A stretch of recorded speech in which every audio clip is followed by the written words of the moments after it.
নমস্কার, my story my blog চ্যানেলে আপনাদের সবাইকে স্বাগত। আশা করি সবাই খুব ভালো আছেন। আমরা প্রত্যেকেই কিন্তু সংসারের সুখ, শান্তি, সমৃদ্ধি কামনা করি। আর আজকের ভিডিওতে আমি সেরকম কিছু টিপস নিয়ে আলোচনা করব, যেগুলো আমাদের সংসারে পজিটিভ এনার্জি আনে, আমাদের সংসারের সুখ এবং সমৃদ্ধি বৃদ্ধি করে। তো চলুন বেশ কিছু টিপস শেয়ার করতে চলেছি। তার মধ্যে প্রথম যে টিপসটা, সেটা অবশ্যই যে কাজটা আমি করছি সেটা হচ্ছে পুজো দেওয়া। আমরা তো প্রত্যেক হিন্দু ধর্মের গৃহস্থ পরিবারের যারা হাউসওয়াইফ তারা স্নান করে পুজো দিই, সন্ধেবেলায় সন্ধ্যাবাতি দিই। এটা আমরা ছোটোবেলা থেকেই দেখে এসেছি, শিখে এসেছি এবং এখনও পালন করে এসেছি। তো ভবিষ্যৎ জেনারেশনদেরকেও এটা শেখানো উচিত যে সন্ধ্যাবেলায় যেখানেই থাকো, বিশেষ কোনো কাজ না থাকলে বাড়ি ফিরে এসো, আর বাড়ি ফিরে এসে সন্ধ্যারতির সময় একটু ঠাকুরের সামনে বসে প্রার্থনা করা এবং সেই সঙ্গে ধূপ এবং প্রদীপ প্রত্যেক ঘরের সামনে নিয়ে গিয়ে দেখানো। এই জিনিসটা কিন্তু আমাদের প্রত্যেক ফ্যামিলির মধ্যেই পজিটিভ এনার্জি বৃদ্ধি করে, খারাপ বা নেগেটিভ শক্তি থেকে আমাদের পরিবারকে দূরে রাখে। তো সেই সঙ্গে আমি আরেকটা জিনিস বলবো যে সন্ধ্যাবেলায় যেহেতু সূর্য অস্ত যায়, আর ঘরে তো আমরা প্রদীপ জ্বালাই, সন্ধ্যা প্রদীপ, কিন্তু সেই সঙ্গে ঘরের লাইটগুলোও জ্বালিয়ে দেবেন। এতে কিন্তু ভীষণ একটা পজিটিভ ভাইব কাজ করে, ঘরের মধ্যে বেশ আলোকিত একটা ভাব, সেই সঙ্গে মনের মধ্যেও কিন্তু একটা বেশ খুশি খুশি একটা প্রাণোচ্ছল ভাব থাকে।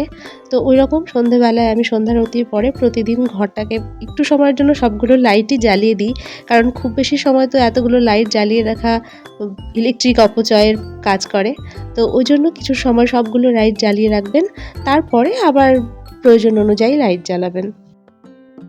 এখন আসি ২ নম্বর পয়েন্টে, সেটা হচ্ছে প্রতিদিন সকালবেলা বা দিনের বেলা ন্যাচারাল আলোকে ঘরে ঢুকতে দেবেন। তার জন্য দরজা জানলা খুলে রাখবেন। দরজা খোলা সম্ভব না হলেও জানলাগুলো অন্তত সবগুলো খুলে রাখবেন। ঘরে আলো ঢুকলে আর বাতাস ঢুকলে আপনি নিজেও দেখবেন এনার্জেটিক ফিল করছেন, প্রোডাক্টিভ ফিল করছেন, কাজের মধ্যেও এনার্জি পাবেন, মাইন্ডটা রিল্যাক্স থাকবে, স্ট্রেস ফ্রি ফিল করবেন, আর দেখবেন ঘুম ভালো হয়। যে সমস্ত বাড়িতে আলো বাতাস খুব চলাচল করতে পারে সেই সমস্ত বাড়িতে ড্যামনেস থাকে না। আর তাছাড়া বদ্ধ ঘরগুলোতে দেখবেন অনেক সময় ঘরগুলো কেমন ড্যাম ড্যাম হয়, ফলে শারীরিক বিভিন্ন রকমের সমস্যাও দেখা যায়, ফলে ঘুম ঠিকঠাক হয় না। আলো বাতাস ঠিকঠাক ঢুকলে দেখবেন ঘরের ওয়ালগুলোও দেখবেন ড্যাম হয় না, চট করে নষ্ট হয় না, নোনা ধরে না। তো সূর্যের আলো আমাদের ঘরের সঙ্গে সঙ্গে আমাদের মনের উপরও একটা বিশাল প্রভাব ফেলে যায়। তো ওই জন্য সবসময় জানলা দরজা খোলা রাখার চেষ্টা করবেন যতটা সম্ভব। তবে শীতের দিনে অতটা খোলা সম্ভব হয়নি, কারণ আমাদের এখানে শীতের সময়টা আমার এই জানলা দিয়ে খুব হাওয়া আসে, কেন জানি না। গরমের দিনে যতটা হাওয়ার দরকার হয় ততটা পাওয়া যায় না, কিন্তু শীতের সময় খুব হাওয়া ঢোকে। আচ্ছা চলুন ৩ নাম্বার টিপসে যাওয়া যাক। আমরা তো ঘর ঝাড় দিই সবাই, কিন্তু ঘর ঝাড় দিয়ে ঝাঁটাটা এমন জায়গায় রাখবেন যেটা সচরাচর চোখে না পড়ে। অনেক সময় বাইরে থেকে ঘরে ঢুকেই আ অনেক বাড়িতেই দেখা যায় ঝাঁটা চোখে পড়ে। এরকমটা যেন না হয়।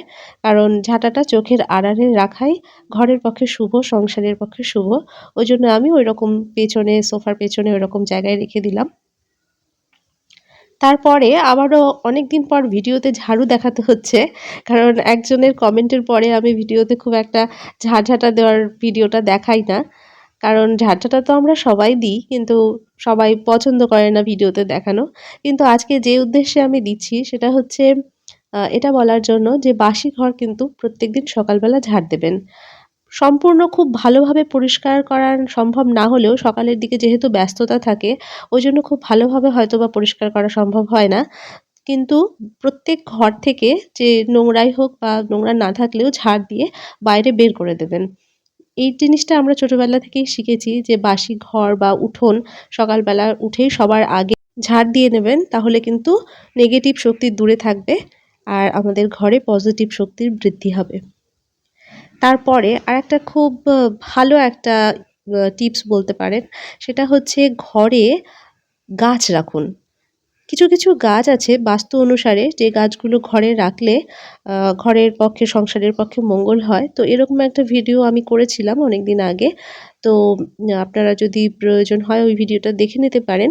আর যদি জানতে চান কেউ যে কি গাছ ঘরের পক্ষে, বাস্তুর পক্ষে ভালো, তো আমাকে কমেন্ট করে জানাবেন। আমি সেই রিলেটেড না হয় আরেকটা ভিডিও দেওয়ার চেষ্টা করব।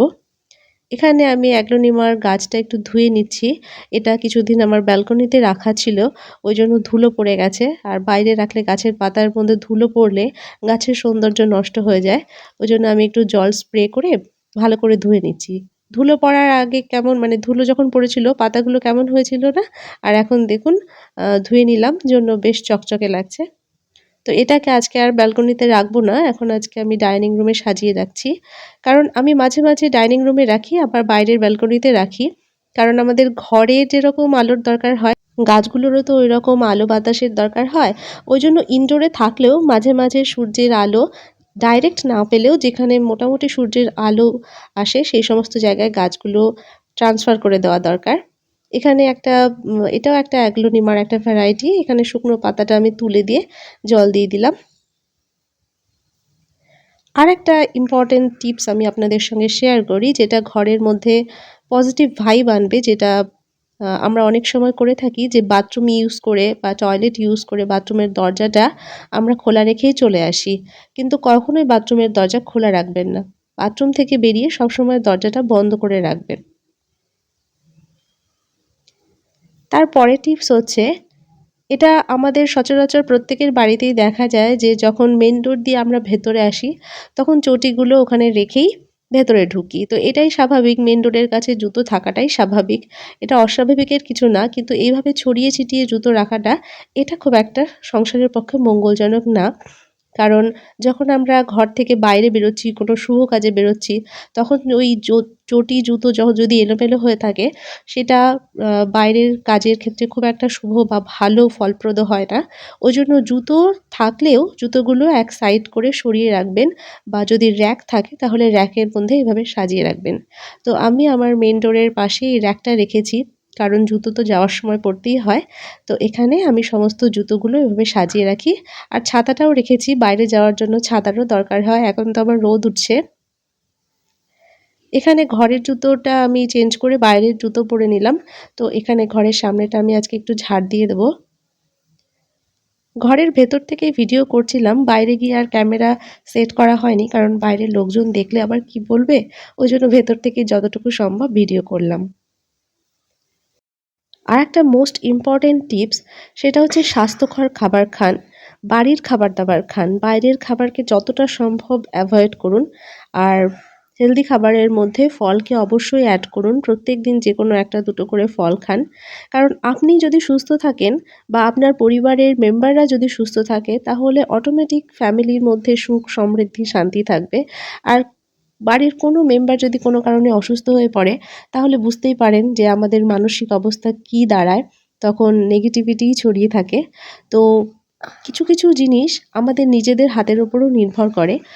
সুস্থ থাকাটা অনেকটা আমাদের নিজের উপরও নির্ভর করে, এবং সর্বোপরি ভগবান তো আছেই।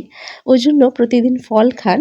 আর যেটা বললাম যে বাইরের তেল মশলা ফাস্ট ফুড এই ধরনের খাবারকে যতটা সম্ভব অ্যাভয়েড করুন। এখানে আমিও বিকেলবেলা একটু ফল কেটে নিচ্ছি। আমার মেয়ে যদিও ফলের মধ্যে আপেল, মৌসুমী এগুলো খেতে চায় না, কিন্তু আঙুরটা একটু খেতে চায়। ওই জন্য আঙুরও কিছুটা নিয়ে নিয়েছি। তো হাসব্যান্ড আছে আর আমিও ২-১ টা খেয়ে নেব। একসঙ্গেই সবার জন্য একটা প্লেটেই করে নিলাম। আজকে যে সমস্ত টিপসগুলো আমি বলছি এবং পরবর্তীতে আরও কিছু টিপস আমি আপনাদের সঙ্গে শেয়ার করব, সেগুলো যদি আপনাদের কাছে ভালো লাগার মতন এবং একটু উপকারী মনে হয় তাহলে আমাকে কমেন্ট করে অবশ্যই জানাবেন।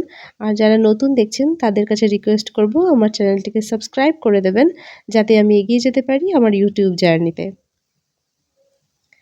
তারপরে একটা বেশ ভালো টিপস, সেটা হচ্ছে ফ্যামিলি বন্ডিংয়ের জন্য দরকার, বাড়ির পজিটিভিটির জন্য দরকার, সেটা হচ্ছে ফ্যামিলিকে সময় দেওয়া। সেটা হাসব্যান্ড ওয়াইফ, স্বামী স্ত্রী হোক বা সন্তানই হোক বা ফ্যামিলির অন্য মেম্বারদের সঙ্গেই হোক, সবার সঙ্গে দিনের একটা সময় যে যখন বাড়িতে থাকে কিছুটা সময় স্পেন্ড করুন। বাচ্চাকে পড়ান, নিজের হাতে বাবা মায়ের কাছে যদি সন্তানরা পড়ে না তাহলে সবথেকে বেটার হয় জানেন তো। যদিও আমাদের ক্ষেত্রে পরিশ্রমটা একটু বেশি হয়ে যায়, কিন্তু সন্তানকে মানুষ করার জন্য বাবা মাই সেরা। বাবা মার থেকে বেশি তো আর সন্তানকে কেউ বোঝে না। তো যাদের সম্ভব হয় না, অনেকে খুব ব্যস্ত থাকে, দুজনেই কাজ করে, ওইজন্য সন্তানকে হয়তোবা অতটা পড়ার জন্য সময় দিতে পারে না, ওইজন্য টিউশন টিচার রেখে দেন।